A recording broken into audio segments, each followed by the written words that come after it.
Salut. Et voilà, je vais profiter par cette occasion pour vous donner aussi cette formation. Il s'agit de la conception d'un système d'information qui gère de manière automatique les stocks de produits, les stocks de produits brassicoles, la vente des produits et puis l'inventaire automatique. Ici, nous avons pris un projet que nous sommes en train de réaliser. Je suis en train de songer déjà à quoi ressemblera le projet au final. C'est ainsi que je voulais profiter par cette occasion pour répondre à vos multiples questions. Vous m'avez laissé des questions sur la chaîne YouTube. Et voilà, je profite par cette occasion pour vous balancer comme ça, terme après terme, tout ce que nous aurons comme besoin, comme code, comme analyse, afin de réaliser complètement ce système de la gestion des stocks, vente et puis inventaire. Alors c'est parti. Ici on utilise l'environnement puissant. On fait une programmation de la 5e génération. On utilise l'environnement puissant qui est WinDev, sa version 23. Vous pouvez utiliser pour ce même projet, vous pouvez utiliser la version 20, 19, 18, même 17, la version 20, 21, 22, 23, 24, tout ça, ça va marcher. L'évidence, c'est de comprendre d'abord la logique des choses et puis ce qui viendra par la suite, c'est seulement manipuler les scripts W langage. On utilise ici WinDev comme je disais tantôt, mais les langages, c'est le W langage et puis son SGBD puissant qui est le HFSQL. C'est parti. Alors je vais lancer WinDev. Je double-clique dessus WinDev qui est déjà installé. Si vous n'en avez pas, pensez à télécharger le fichier et puis d'installer dans votre machine correctement. Pour les nouveaux sur la plateforme Aigle School FBA, je vous dis, première des choses, abonnez-vous à la chaîne et puis partagez nos vidéos. Laissez-nous surtout vos pouces bleus pour nous permettre d'abord de nous encourager à mettre des contenus gratuits sur net, mais aussi ça nous pousse un tout petit peu à se voir considérés par vous qui bénéficiez des services gratuits que nous mettons en ligne pour vous et rien que pour vous. Alors ici nous sommes au niveau des logins. Si vous avez un mot de passe, tâchez de mettre cela et connectez-vous. Si le mot de passe est correct, vous allez vous connecter. Voilà, il m'affiche qu'il y a un problème.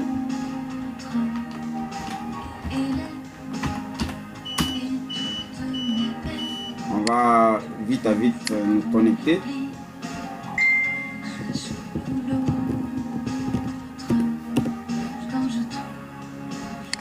Je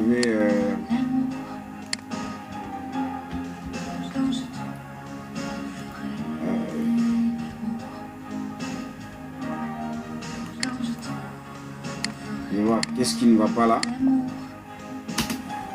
et je vais comme ça basculer dans l'autre côté. Voilà, il va s'ouvrir.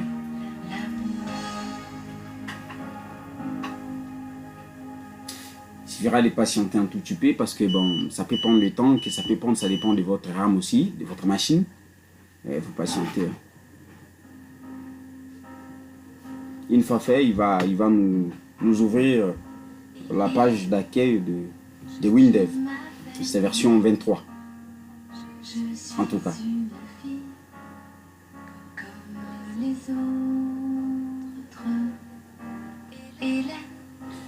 WinDev, c'est un atelier de génie logiciel, c'est en même temps une idée qui nous permet de concevoir des applications de manière un peu complète. Donc du début jusqu'à la fin du cycle, la conception d'une application. Alors notre application va s'appeler Ventos. Ventos, c'est le nom que nous avons prévu pour notre application. Le nom d'une application dépend de celui qui conçoit. Retenez cela, mais il faut que ça ait l'essence par rapport au contenu de votre projet. Alors on va faire créer un projet parce que nous voulons créer. Et on va choisir que ce soit un projet application Windows. Et là on va donner les noms. Je disais tantôt que le nom de notre application c'est Ventos. On a choisi ces noms de manière aléatoire parce que, bon, vous voyez, c'est la vente. Alors nous, on a dit Ventos. Ventos. Alors cette application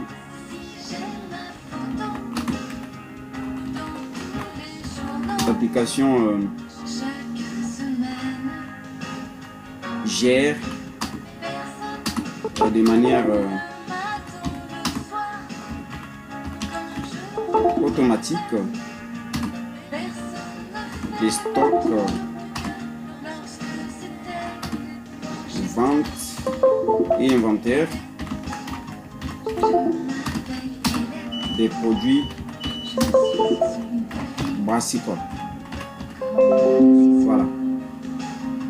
À supposer, bon, c'est pas à supposer, il y a une société qui nous a fait son cahier des charges, et c'est la société Brassimba qui voulait que nous puissions automatiser ces gestions de vente et puis d'inventaire. Voilà, c'est les projets, et je vais vous donner ici les bauches de ces projets pour vous permettre de réaliser ce même système pour tout ce que vous allez faire le reste de la vie. Alors je vais faire suivant. Alors il n'y a pas de documents à joindre, on va aller très vite. La plateforme Windows, on débite, qui peut marcher dans 64, je fais suivant. Je n'utilise pas les JDS non plus, mais la charte graphique, la charte de programmation graphique, quand je laisse comme ça, oui, je vais utiliser. Alors ici la gabarit, je pense choisir Reweli. Hein? Reweli. J'aime beaucoup cette présentation. Reweli me plaît, mais ici c'est une question de choix. Hein? Les goûts et les couleurs ne se discutent pas. Alors, on va utiliser aussi la monnaie. Alors là, je mets CDF.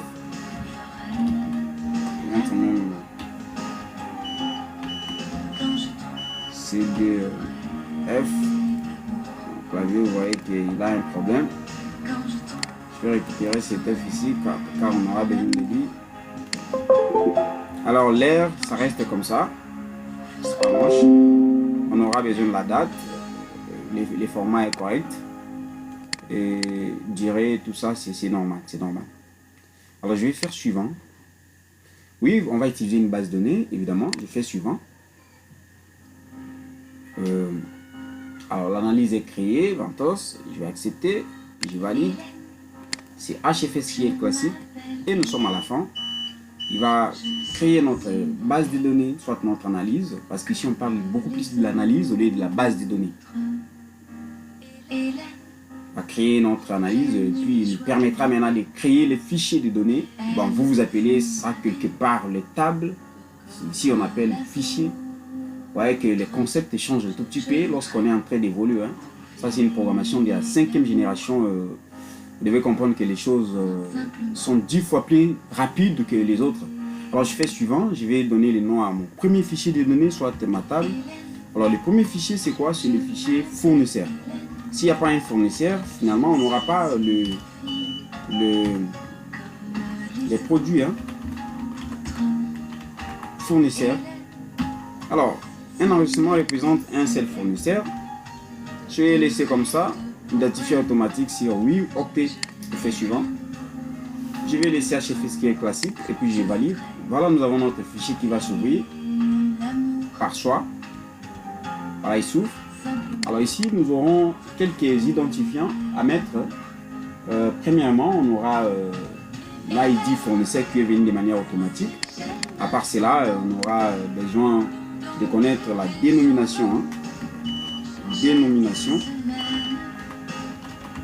Quelqu'un m'a posé cette question quelque part. Pourquoi dénomination au lieu de nom? Nom du fournisseur. La plupart des fournisseurs de produits brassicoles sont des sociétés. Alors, pourquoi mettre le nom? Une société, c'est une personne morale. Une personne morale. Donc, c'est clé unique parce que si on a Bralima, on n'aura jamais des Bralima. Soit c'est Bralima qui s'amène ou des Bralima qui ça, il y a déjà une différence. Le nul n'est pas autorisé. Un fournisseur peut avoir encore quoi? Il peut avoir son contact, hein, le numéro de téléphone, son contact. Alors les contacts, on laisse ça texte ou soit string ou des chaînes de caractères. On va mettre ici même 20 pour prévenir. Parce qu'on pourrait mettre 15 et si on avait l'esprit de rester toujours en RVC.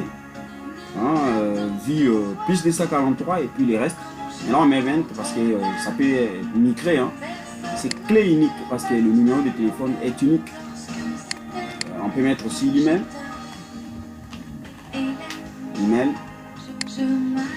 Alors là je suis en train de préparer déjà l'aspect design quand on va récupérer cela. L'email on ajoute, on peut mettre même à 150. Pourquoi pas. Alors c'est clé unique aussi. Clé unique. Et j'ai valide. Nous avons un fichier, tout en est ici. Je vais fermer d'abord ceci. Nous avons un fichier là, appelé fournisseur.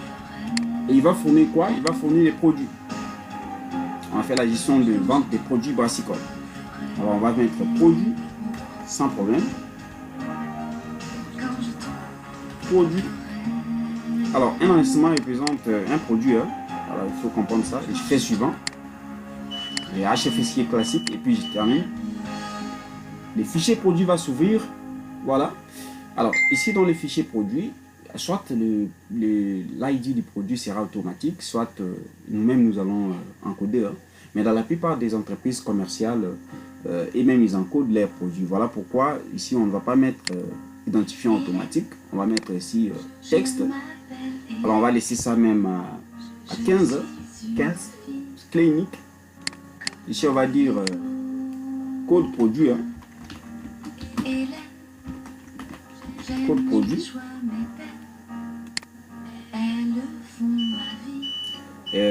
Deuxième, on aura besoin dans les produits, on aura besoin de son libellé. Attention, il fallait cliquer là. Voilà. On aura besoin de libellé. Le libellé du produit. Une note explicative. On va les libeller comme ça. Libellé du produit. Voilà. Et ça sera texte, mais j'augmente à 100 même pour prévenir. Et libellé aussi est unique parce que si on a une bouteille par exemple de Koi Black, il n'y aura jamais des différentes bouteilles avec le même libellé. Vous voyez. Et ici, le libellé, c'est nul n'est pas autorisé, même l'ID produit, nul n'est pas autorisé.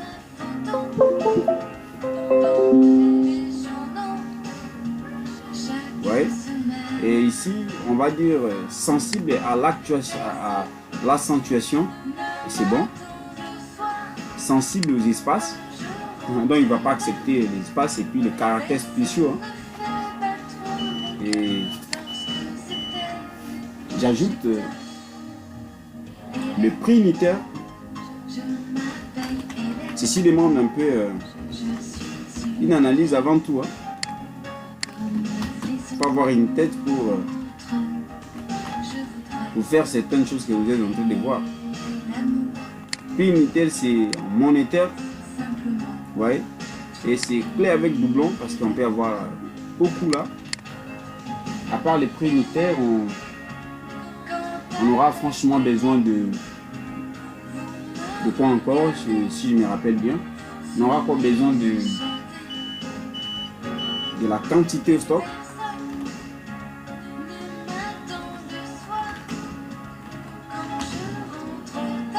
Ouais, la quantité.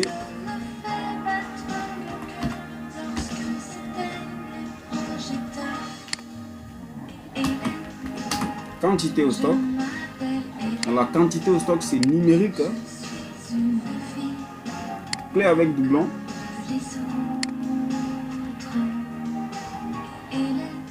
Voilà. Et là, on va ajouter encore quoi? Je sais pas. On peut ajouter. On peut ajouter quoi? Des CL centilitres.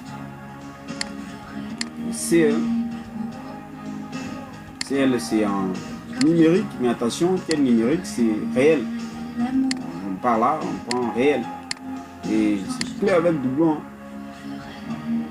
Clé avec doublon veut dire que la redondance peut être possible. Alors j'ai mis les formats.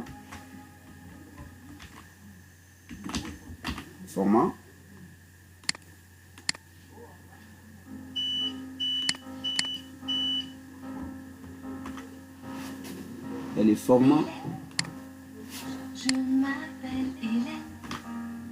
Alors les formats, ici c'est texte. Mais attention, je clique ces formats là. Et je viens ici en bas, je vais préciser si c'est quelle sorte de format. Pour ne pas faire des histoires moches ici.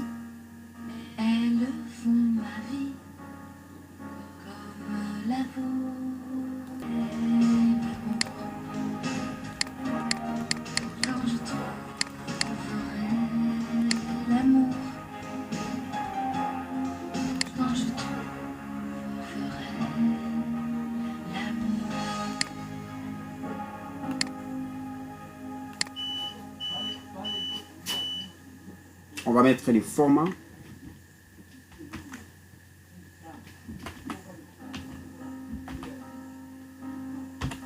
Très important. On laisse ça comme ça. Plaît avec doublon. Et puis, il faudra mettre l'image. L'image du produit.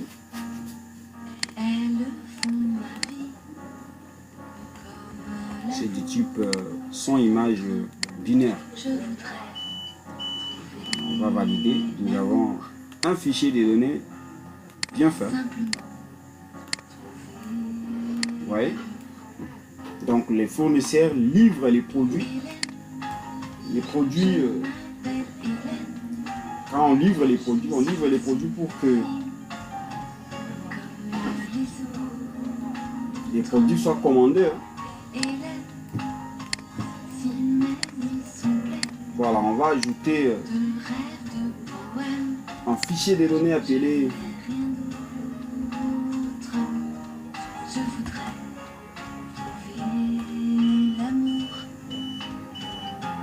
agent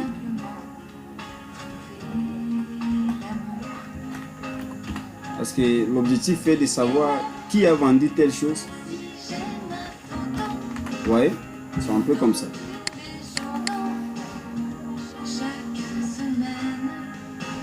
Soit on va récupérer l'argent d'une autre manière.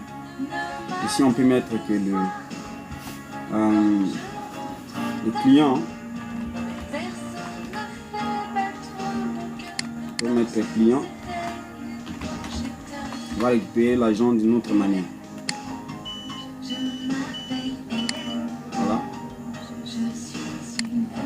Valide.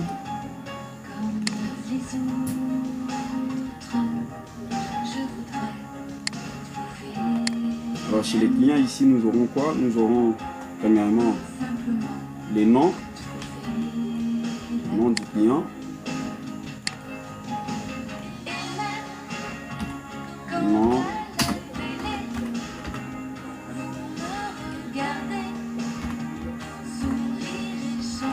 post-nom et prénom. On va mettre même 150 pour prévenir. Clé avec doublon. Le nil n'est pas autorisé.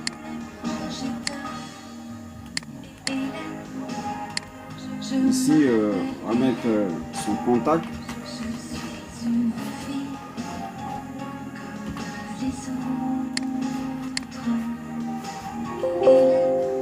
Ouais, c'est presque la même chose, ça reconnaît cela. On va mettre ici l'email.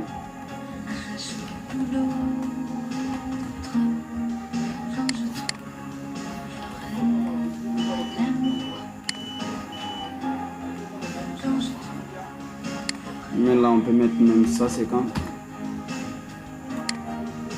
c'est clé unique, hein, clé unique. Et on valide. Nous avons les clients qui est là.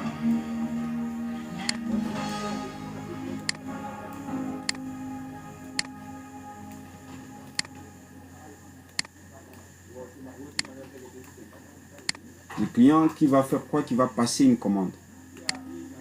Et la commande qui concerne les produits. Alors on va mettre ici le fichier commande. Alors, ici un enregistrement représente une commande.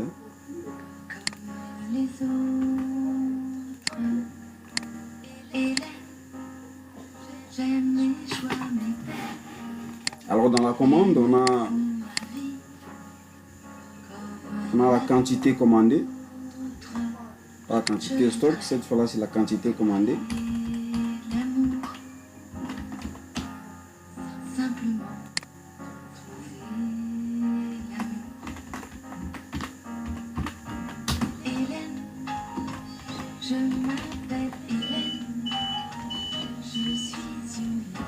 La quantité commandée en numérique et avec doublon.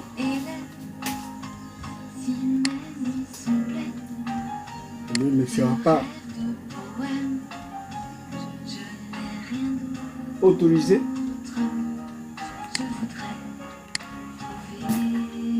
Nous avons encore la date de la commande.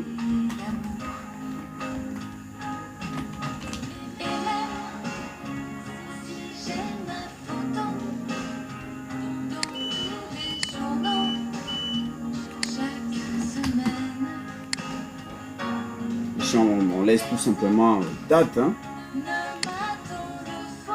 Et du type date.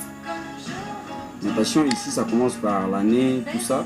Ça ne me plaît pas. Il faut venir juste en bas là.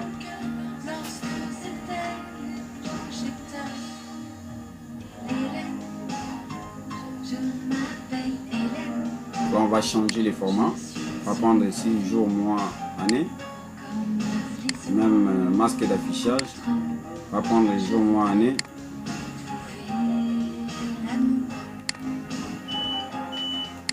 Masque de saisie. On va prendre les jours, mois, année.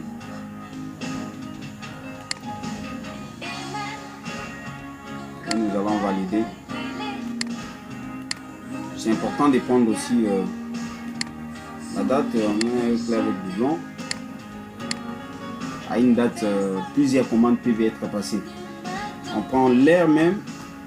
Vous voyez comment on prend même l'air de la commande.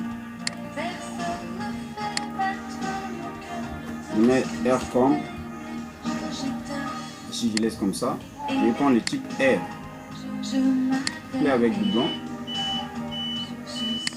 Et on va prendre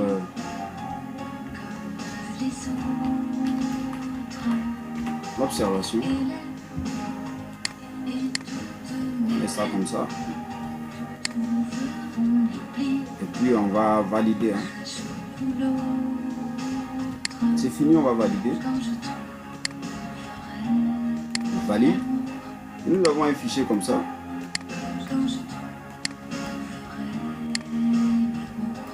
On a oublié quelque chose ici, on devait mettre des logos.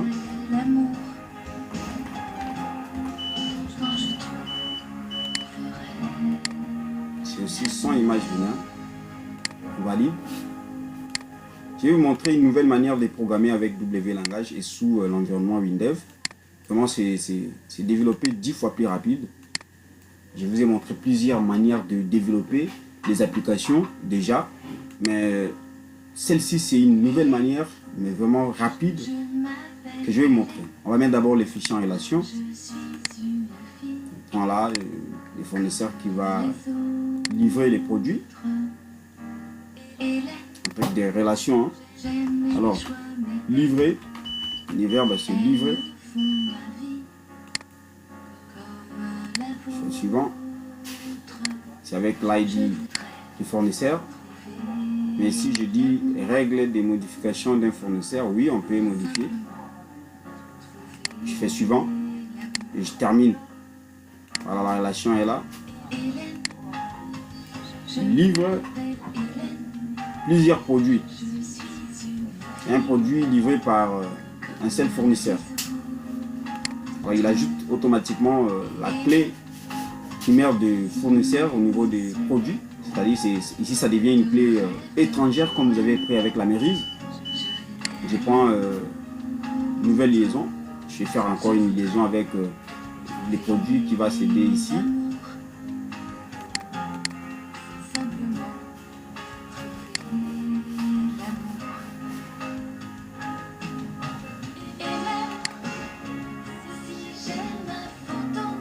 Alors, ici, la relation, c'est concerné.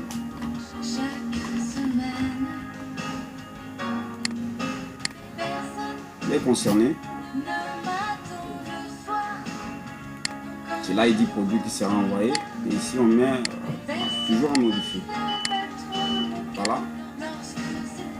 De l'autre côté, ça s'affiche aussi correctement comme ça.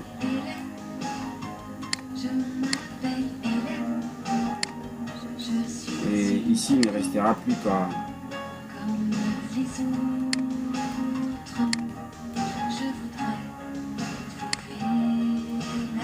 il ne restera plus qu'à relier aussi le client.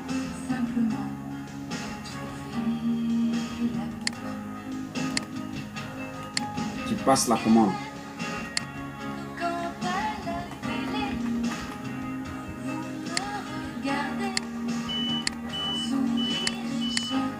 Ici, de le modifier. Le suivant.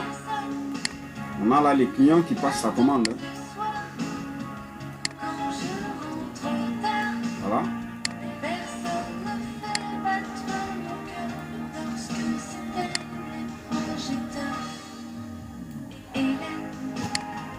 Je m'appelle Hélène, je suis une fille.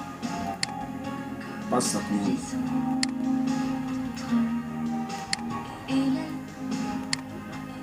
Voilà. Mais je voulais ajouter quelque chose ici au niveau des commandes.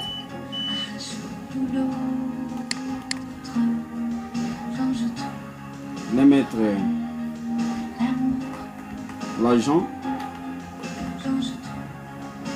qui comme ça on va dire non agent. Nous devons savoir qui a vendu et ça restera comme ça. Lui là il sera là juste en termes de la vérification. On va mettre clé avec doublon et on valide. On va générer notre analyse. Voilà, c'est bon. C'est fini pour cette première partie. Comment concevoir une base de données comme ça pour la gestion de stock, vente et inventaire. On se retrouve dans la seconde partie où on va faire des interfaces. Merci.